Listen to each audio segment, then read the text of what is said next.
What happens when three men try to confront a woman in a quiet neighborhood park, completely unaware that she's a federal agent? Their plan falls apart instantly when she reveals her badge. But what comes after leaves everyone in the park stunned. And yes, it's all caught on camera. The sun was sinking low, casting a soft golden light over the calm Greenfield Park. Danielle Moore, a black woman in her mid-30s, eased into a walk, her breath steady after a long 5-mile run. Her bright yellow hoodie and worn sneakers reflected her no-frills attitude. As a tactical specialist with the Bureau of Investigation, precision wasn't just something she practiced, it defined how she lived. But tonight she simply wanted a moment of peace before heading home. Then she noticed him, a white man, maybe in his 60s, kneeling beside his bicycle, his hands slick with grease as he tried to fix a jammed chain. Frustration was written all over his face. Without hesitation, Danielle changed course. "Looks like that bike's got a mind of its own," she said with a calm, confident smile.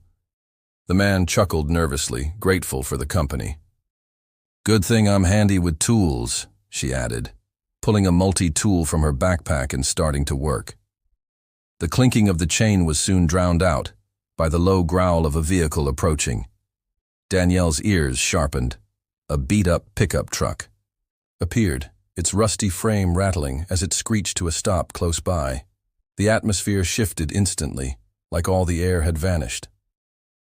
3 white men stepped out slowly, their movements deliberate, dressed in ripped flannel and stained jeans with sneers etched deep into their faces. Their presence was a warning in itself. Danielle stood upright, her eyes narrowing. She didn't need her training to sense what was coming. "Well, ain't this cozy?" the tallest one said, his voice thick with sarcasm. His eyes scanned her and the older man, his smirk growing wider. "Doing some community service after dark, huh?" Danielle kept her cool, her tone controlled. "Good evening, gentlemen. Is there something I can assist you with?" The leader scoffed. "Assist? We're just curious what a woman like you is doing out here this late." His stress on "you" wasn't subtle. Behind. "Him!" The stockier man spat near her shoes, punctuating the threat. Danielle didn't react. She'd seen and heard it all before. "Just heading home," she answered flatly. "If you'll excuse me." But they weren't about to let her pass. The leader blocked her path, his smirk twisting into something darker. "Not so fast. You think you can walk through here like you own the place?" Sneered. "Maybe you need a little reminder of who's really in charge around here." Her fingers brushed the edge of her bag, where a discreet communication device sat, a backup plan she hoped to avoid. Years of field work took over.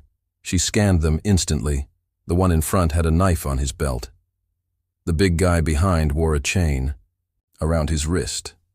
The third, thin and twitchy, hovered near the truck, his left leg favoring slightly. A weakness. "You don't want to do this," Danielle said, her voice low and firm, but her calm only made them laugh, a jagged, mocking sound that thickened the air around them. The older man beside the bike took a shaky step back, fear in his eyes. Danielle met his gaze. "Go," she said quietly but firmly. He hesitated, torn, then slowly backed away, leaving her alone with the 3. The leader struck first, lunging low with the blade, trying to catch her off guard. Danielle sidestepped cleanly, grabbed his wrist, and twisted. Hard. The knife clattered to the ground.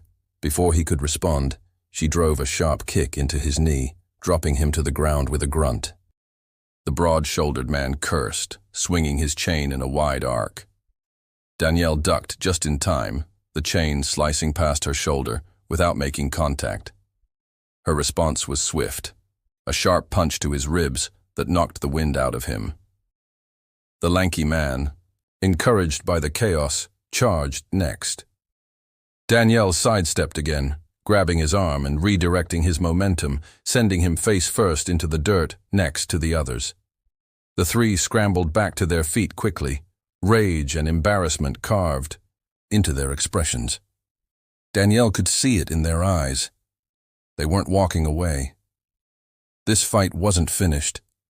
She stayed calm, standing her ground, her breathing steady as the two uninjured men began circling her, like wolves, scenting blood. Their egos were bruised, and their fury was growing louder than their sense. The wiry man lashed out first, his chain swinging fast and violently. The sound of metal cutting through air made a few bystanders shudder at the edge of the park. Danielle ducked again, the chain missing her head by inches. She countered immediately, driving her fist into his ribs with a satisfying crack. He staggered back, holding his side, but the look on his face said he wasn't done. "She thinks she's some kind of hero," the bulky man growled, his face flushed with fury. He reached into the back of the truck and pulled out a crowbar. Its metal surface gleamed under the nearby streetlight, raising the tension to a breaking point. "Let's see how tough you really are now." Danielle's thoughts raced. She could take them, but the growing noise was drawing too much attention. A small crowd had gathered at the edge of the park, faces frozen between fear and curiosity. But no one moved. No one helped. "Stay sharp, Moore," she whispered under her breath, eyes darting between her attackers. The wiry one was circling again, chain in hand. The heavier man clutched the crowbar like it was an extension of his rage, his stare locked on her with fire. Then, as if on cue, the red and blue flash of police lights washed over the park. Danielle felt a flicker of relief. Finally, this nightmare would end. But when the officers stepped out, their cautious movements told her it might not be that simple. The first cop, a lean man with sunken eyes, spoke up, his hand hovering near his holster. "What's happening here?" His eyes jumped from the three men to Danielle, visibly uncertain. Before she could respond, the man still holding his injured knee pounced on the moment. "This woman attacked us, officers!" he shouted, his voice full of fake outrage. "She just came at us out of nowhere. Look at the damage she did." Danielle turned toward the officers, her frustration boiling over. "That's not true," she said, her voice firm and composed. "They ambushed me. I was defending myself." But the second officer, a large man with piercing eyes, cut her off sharply. "Ma'am, put your hands where I can see them." For a moment, Danielle froze, stunned by the order. Shock, disbelief, and anger swirled in her chest like a storm. Still, she stayed composed. "I'm the victim here," she said, her voice calm but tight with disbelief. "These men came after me." The stocky man wiped his mouth dramatically, a smirk curling his lips. "She's making it up. Look at us. Do we look like the kind of guys who would start something?" His mock innocence dripped like oil. His bruised ribs went conveniently unmentioned. Danielle's sharp eyes caught the flicker of doubt in the officers' faces. It was subtle, but there. A hesitation, a shift, a silent judgment turning against her. "We're taking this to the station," the first officer announced, his tone final. Before Danielle could react, the wiry man let out a roar and lunged again, swinging, his chain with reckless desperation. Ignoring every instinct to retreat, Danielle acted without thinking. She dodged the attack and grabbed the man's arm mid-swing. With a sharp twist and a clean leg sweep, she sent him crashing to the ground, his chain flying from his grip. The officers jolted into action. One reached for his firearm, while the other barked commands, but the moment had already slipped out of their hands. Gasps rippled through the crowd, some pulling out their phones to record the unfolding chaos. Danielle stood tall, over the wiry attacker, her stance firm, her gaze fixed on the officers. "I told you," she said, her voice quiet but razor-sharp. "I was defending myself." A murmur spread through the onlookers, the tension so thick it nearly choked the air. The officers exchanged nervous glances. This wasn't over. The park fell still, except for the heavy breaths of the man groaning in the dirt, his arm cradled against his chest. Dust drifted through the fading light, mixing with whispers of confusion and unease. Danielle Moore stood alone at the center of it all, steady breath, upright, posture unshaken in the aftermath. Years of training had shaped her for moments like this. But tonight wasn't just about skill. It was about truth.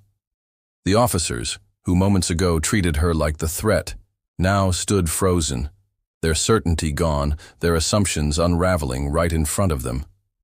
Danielle didn't wait for them to speak. She reached inside her jacket and pulled out her FBI credentials, raising them high for all to see. The gold badge caught the light and glinted like fire.